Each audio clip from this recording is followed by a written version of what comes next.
Since the establishment of Rattanakosin in 1782, Thailand has lost territory to foreign powers 14 times. Some areas were once vast and expansive. Each loss had complex circumstances behind it. Some were lost due to war, others due to diplomacy, or even Thailand's own unpreparedness. Today, we will take you step by step to see that Thailand once had more than we know.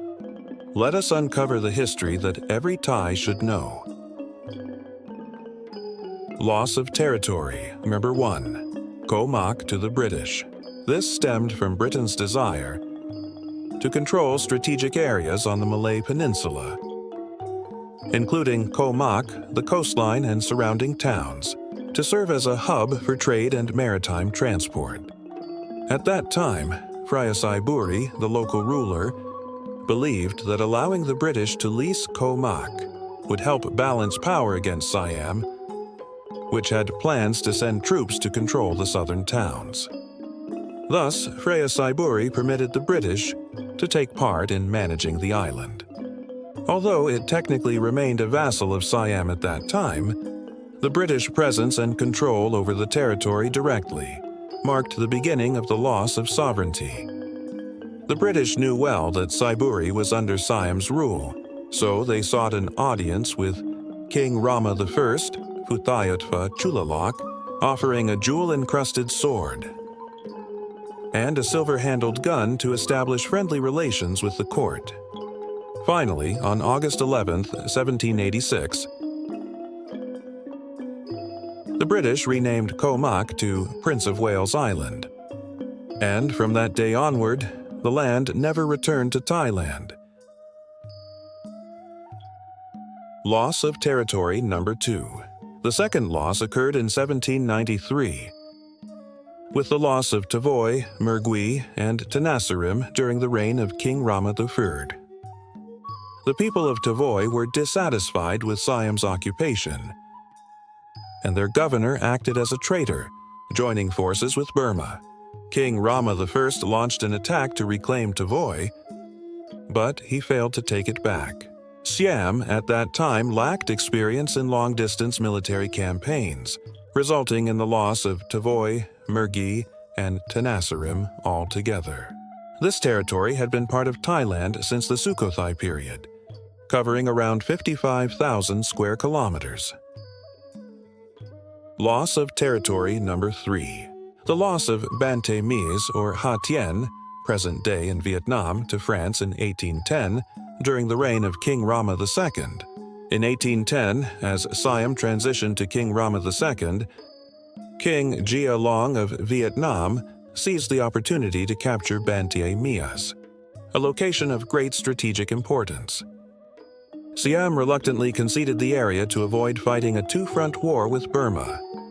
Later, during the reign of King Rama III, Siam sent Chao Phraya Bodindecha to wage the Annam-Siamese War for decades, but the territory could not be reclaimed.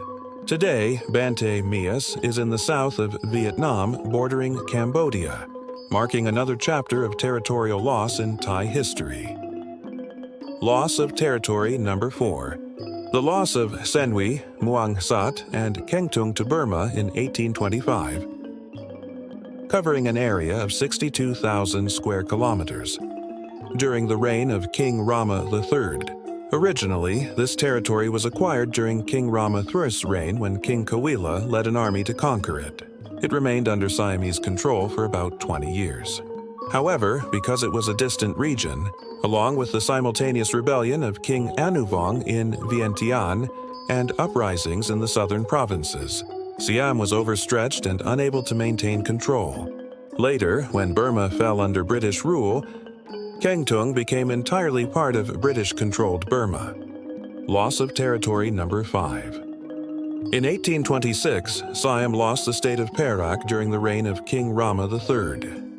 1 year after losing Kengtung, Mong Phong, and Senwi to the British showed intentions to seize Perak as well.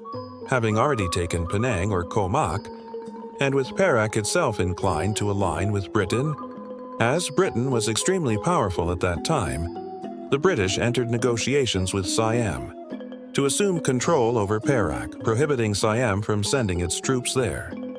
At the same time, Siam was engaged in war with King Anuvong of Laos, which forced Siam to concede Perak to Britain. Loss of territory number 6. The loss of Sipsongpanna to China on May 1, 1850. An area of 90,000 square kilometers during the reign of King Rama IV. This was territory in southern Yunnan, China. Later, a succession conflict broke out. The Crown Prince of Senwi fled and sought protection under Siam during King Rama III's reign.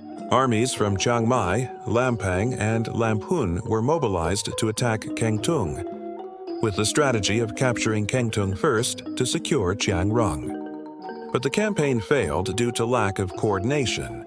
In King Rama IV's reign, Prince Wangsa Diraj Sneed led a second campaign against Sipsongpanna, which also failed. Thus, Siam lost the territory to China. The loss of Outer Cambodia and 6 islands. Loss of territory number 7, which occurred in 1867 during the reign of King Rama IV. At that time, Siam was facing heavy pressure from Western colonial powers. France, in particular, sought influence over Cambodian territory, then known as Khmer. France signed a treaty with Cambodia, declaring it a French protectorate. At the same time, Cambodia wanted its lands back that had been lost to Vietnam and Siam.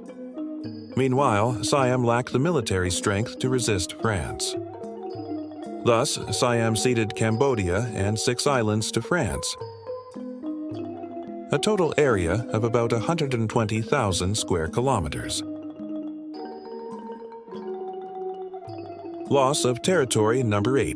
The loss of Sipsong Chuthai, Muang Lai, and Zhengkor to France on December 22, 1888. An area of 87,000 square kilometers during the reign of King Rama V.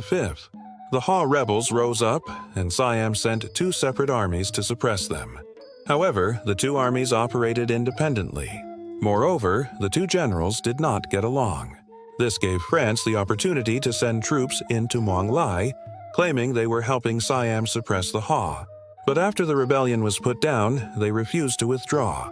Siam also had no troops stationed to reassert control. Eventually, Siam and France signed a treaty in Muang Theng, or Dien Bien Phu, granting France control over Muang Lai and Zhengkor.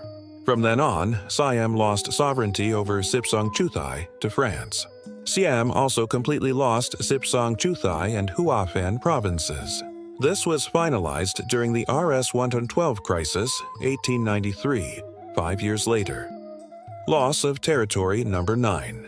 The loss of territory on the left bank of the Salween River, which occurred in 1892, only 4 years after the previous loss. During the reign of King Rama V, this happened after Britain had fully colonized Burma and sought to expand into the border areas.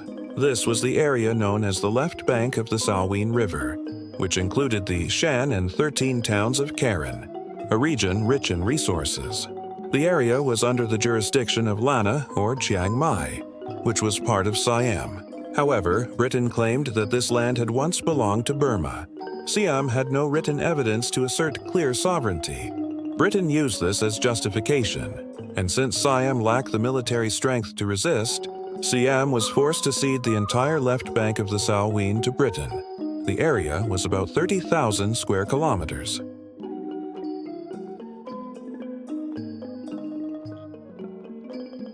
Loss of territory number 10. The loss of the left bank of the Mekong River, the Kingdom of Lansang, now Laos, to France on October 3, 1893, an area of 143,000 square kilometers during the reign of King Rama V.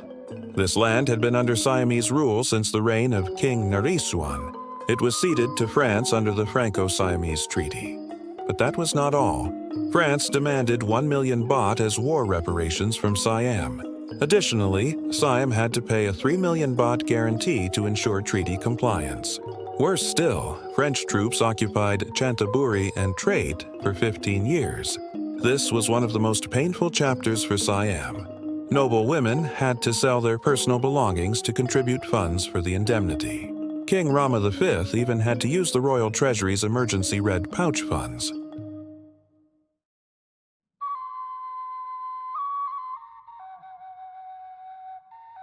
Loss of territory number 11. The loss of the right bank of the Mekong River opposite Luang Prabang, including Champasak and Chayaburi, ceded to France on May 12, 1903. An area of 25,500 square kilometers during the reign of King Rama V. Siam signed a treaty with France requesting the return of Chantaburi. France withdrew from Chantaburi but occupied Trat for another 5 years instead. After gaining Luang Prabang, France also encroached on Ban Nadi, Dan Sai, in Loi province. They even took the stone inscription from Phra that Sri Song Rak. The 12th territorial loss. Eastern Battambang, Siem Reap, and Sisyphon were ceded to France on March 23, 1906. The area covered approximately 51,000 square kilometers during the reign of King Rama V.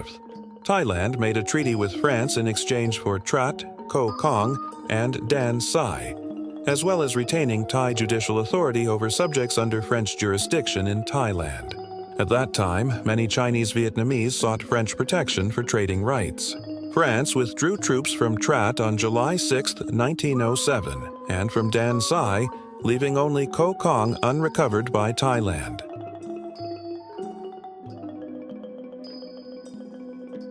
The 13th territorial loss, Kelantan, Terengganu, Saiburi, present-day Kedah, in Malaysia, and Perlis in 1908 during the reign of King Rama V.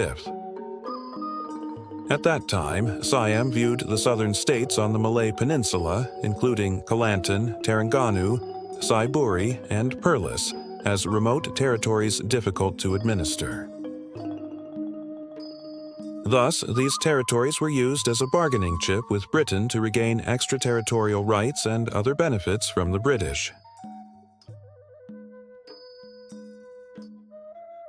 The 14th territorial loss. Preah Vihear Temple was ceded to Cambodia on June 15, 1962, covering 2 square kilometers during the reign of King Rama IX. According to the International Court of Justice, Preah Vihear was awarded to Cambodia. This was based on crucial Cambodian evidence from the French colonial period. Knowing that Prince Damrong Rajanubab intended to visit Preah Vihear, the Cambodians went there first and raised the French flag in welcome. They photographed it as evidence, which was later used as key proof in the ICJ proceedings. This led to Cambodia winning the case by a vote of 9-3. Even throughout Thai history, we have faced the loss of territory 14 times over the past several centuries. However, the significance lies not merely in losing land, but in the lessons these events teach us: to love our nation, understand our roots, and collectively safeguard our country so that history will not repeat itself. Being Thai is not measured solely by maps, but by the hearts of every Thai person who continues to stand firm on this land. Thank you for watching and listening. If you have any opinions or suggestions, please feel free to comment below. We apologize in advance for any mistakes or inaccuracies in this video. If you enjoyed this clip, please subscribe, like, share, and turn on notifications. Supporting this channel encourages the creation of more quality content. See you in the next video. Goodbye.